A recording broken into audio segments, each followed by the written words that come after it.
উন্নয়ন সমিতিৰ তৰফৰ পৰা সম্বোধন জনাব বিচাৰিছে সন্মানীয় আমাৰ আটাইৰে শ্ৰদ্ধাৰ মৰমৰ মন্ত্ৰী জয়ন্ত মল্লভ বৰুৱা ডাঙৰীয়া, ৰংজলী ব্লকৰ সন্মানীয় সভাপতি বাসুদেৱ ৰাভাদেৱে, সম্বোধন জনাব ভৈৰৱ কছাৰী ডাঙৰীয়া, সম্বোধন জনাব গোৱালপাৰা জিলা, সম্বোধন জনাব নাৰায়ণ ডেকা ভাৰতীয় জনতা পাৰ্টিৰ,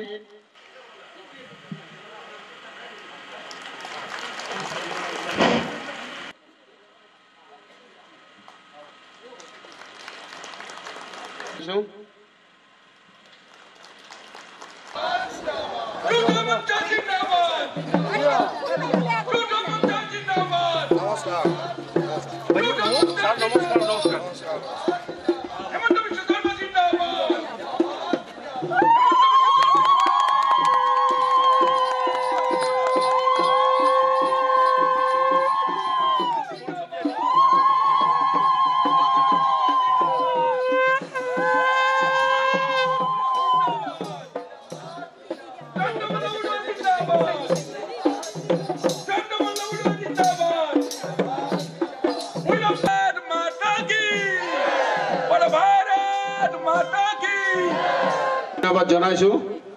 ৰাভা হাজং সাহিত্য সাহিত্য পৰিষদৰ যৌথ মঞ্চৰ কেন্দ্ৰীয় কাৰ্যনিৰ্বাহক সদস্য পুতুল ৰাভা ডাঙৰীয়া,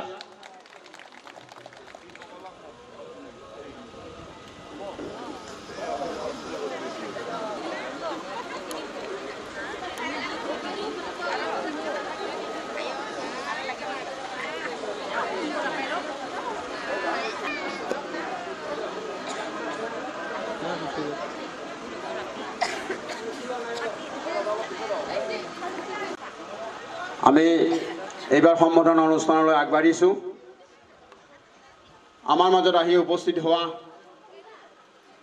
সন্মানীয় জিন্দাবাদ, কংগ্ৰেছৰ ৰাভা জিন্দাবাদ, হেমন্ত বিশ্ব শৰ্মা জিন্দাবাদ, জয়ন্ত মল্লভ বৰুৱা জিন্দাবাদ, ভৈৰৱ কছাৰী জিন্দাবাদ, ভাৰত মাতা কি, ভাৰত মাতা কি, ভাৰত মাতা কি।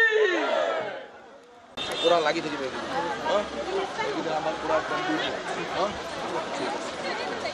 ঠিক আছে নাই? ঠিক আছে, একদম লাগি থাকিব। নমস্কাৰ বাইদেউ, গৈ থাকো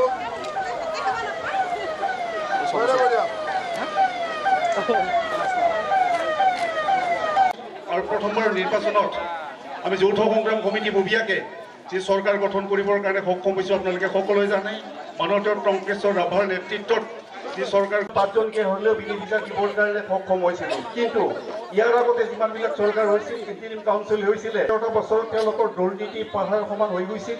তেওঁলোকৰ যিটো কামৰ নমুনা তাত কোনো ধৰণৰ প্ৰতিযোগী বা প্ৰতিদ্বন্দ্বী নলালে। গতিকে শ্ৰদ্ধাৰ ৰাইজ, মই দীঘলীয়াকৈ ক'ব নোখোজো। এইবাৰৰ যিটো নিৰ্বাচন, এই নিৰ্বাচনৰ যিটো ঢৌ, এই ঢৌটোক আমি আচলতে ক'ব খোজো এটা আমি গণতন্ত্ৰৰ উৎসে। তেওঁলোকে ঘৰৰ পৰা আহিব নোৱাৰে, খোজ কাঢ়িব নোৱাৰে, তেনেধৰণৰ ব্যক্তিসকলক আপোনালোকে সম্প্ৰতি আমাৰ জনসংখ্যাৰ কাম কৰিব পৰা নাই। আৰু আমাৰ দুৰ্ভাগ্য যে আমি ভাৰত মাতা কি, ভাৰত